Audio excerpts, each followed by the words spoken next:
रोहरी में पसंद की शादी करने वाला जोड़ा तहफ़्फ़ुज़ के लिए मीडिया ऑफिस पहुंच गया। तहफ़्फ़ुज़ का मुतालबा।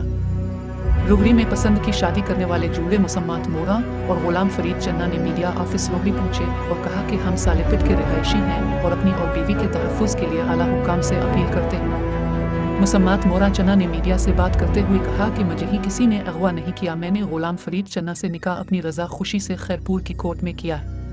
हमारे खिलाफ झूठे मुकदमात बनाकर हमें मारना चाहते हैं। सिंध हुकूमत, DIG सखर, SSP सखर को अपील करते हैं, हमें तहफ़्फ़ुज़ देकर कानूनी कार्रवाई की जाए और हमें सुकून की ज़िंदगी गुजारने दी जाए।